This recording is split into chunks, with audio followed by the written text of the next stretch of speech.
Hello, Tab Nation. It's your boy Tom, and today we're going to be jumping into some Python. This one's going to be kind of like a data showcase video. I will obviously have everything you need in the description below, including a link to the code and a link to a website that I will be showing you here in a bit. The first thing you need to do, make sure you have pip installed. If you don't, there it is. You just basically need to open command prompt. So I'm going to copy this because you do need to install this through that.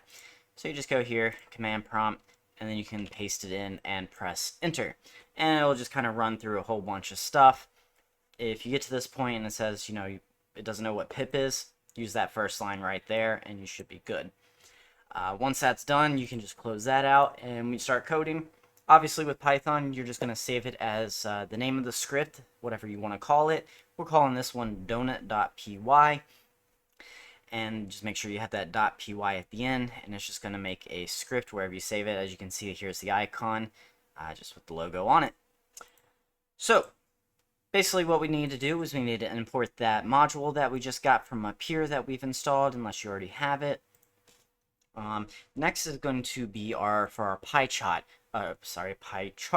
can't talk, is the labels. So I'm just keeping it simple with name 1, name 2, name 3. You can do as many as you want, as long as however many options you have up here, you also have in the next two categories here, which is size and color. So color is kind of like, going to match with whatever it is in the array. So name 1 is going to be blue, name 2 would be orange, 3 will be green, and then the size of name 1 is 30, name 2 is 20, and so on. Now you do need to make sure size equals 100 because this is based off 100%. So this is 30%, 20%, 50%. That equals 100%. So just make sure that your maths correctly at the end and you should be good. Now really all you're changing is these three options. Once again, you can have as little or as much information here as you need. But the rest of it's pretty much going to be something you're not really going to need to touch too much, except for little tiny tweaks if you want. You can change the inner circle from white to maybe yellow to match, maybe if it's in a slideshow to match the background, you can do that. You can change the width of the circle, the lines, all that kind of stuff. But for the most part, you're not going to be touching this too much.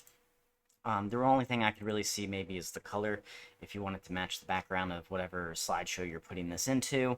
And then just maybe the name, which you can always just rename it afterwards. That way you're not having to change the code every time you make one of these.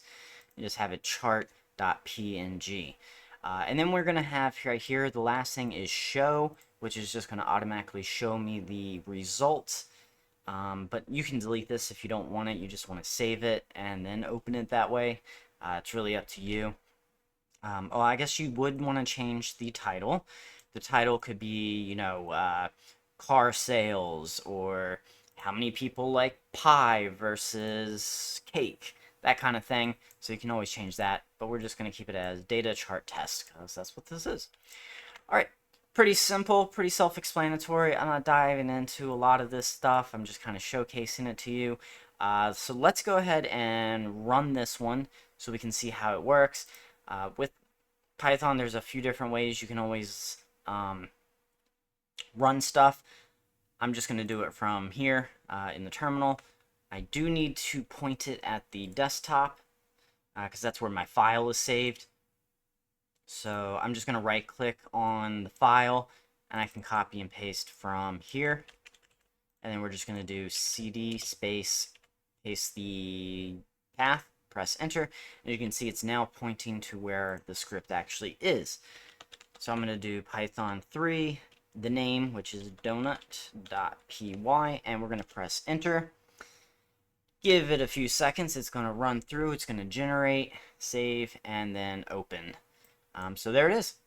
So as you see, we have, name 1, 2, 3, has all the colors, and divided up by however it's supposed to be along with that data. You can save from here if you want.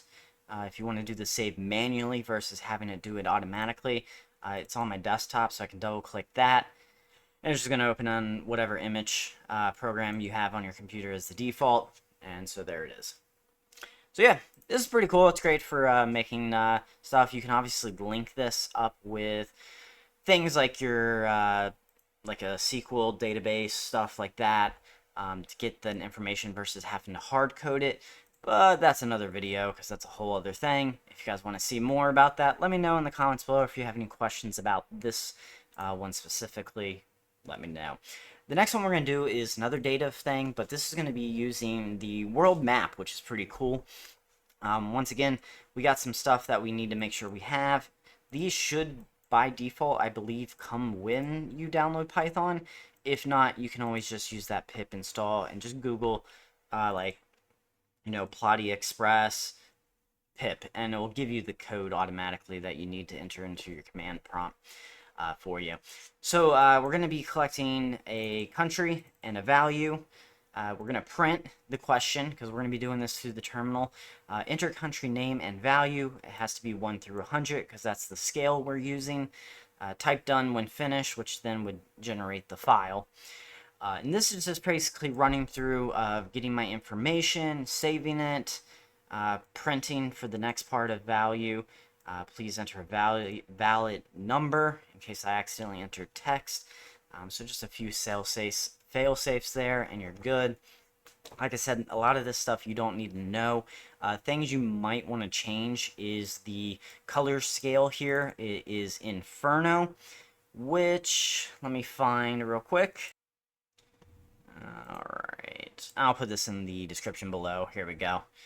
So this is just from that module's website, but you can scroll down and you find right here the scales. So we're using, oh, there it is, right there, Inferno. So there's a bunch on here. Just kind of play with them. I'm not going to run through and show you every single one. Obviously, some of these are going to be, pretty self-explanatory. Inferno is kind of like a heat. Rainbow probably just goes in the order of the color of a rainbow. Oranges is probably different shades of oranges, but some of these you might kind of have to just play around and see what exactly they mean and how they visually look. But yeah, so that will be in the description below. So if you want to change it from away from that Inferno, your title, you can change that based on what it is. How hot was it today? Since we're doing Inferno, might as well. And then figure is show. You can go back to that donut thing where I showed you how to kind of do the save and manipulate that over here so that you can see that in this working kind of the same way as the donut. But for this one, we're just going to show it, and we'll manually save it if we want, so whatever. Yeah, let's go ahead and let's reopen that terminal. Like I said, there's a few different ways to run Python, so it's really up to you. I just like this because it's visually good for video. Forget what I was doing here. All right, I just need to grab that so I can point at my desktop again. And we're going to do Python 3 space, and what did I call this? Maps.py. Go ahead and run that. Once again, it's just going to take a few seconds. This one's not going to save. It's just going to pop it up once I complete all the information. So now we're going to be prompted with enter country name. So we're just going to say USA. Enter. What's the value? Let's say it's 80. Enter. And it's just going to be cycling through this until I actually type, instead of a country name, I type the word done. So let's do Canada. We'll put them on 90. And so you kind of just go through this however many times you want, but we'll go ahead and say done. Press enter. Now it's going to generate with the data I gave it, and it's going to open into a browser. And there we go.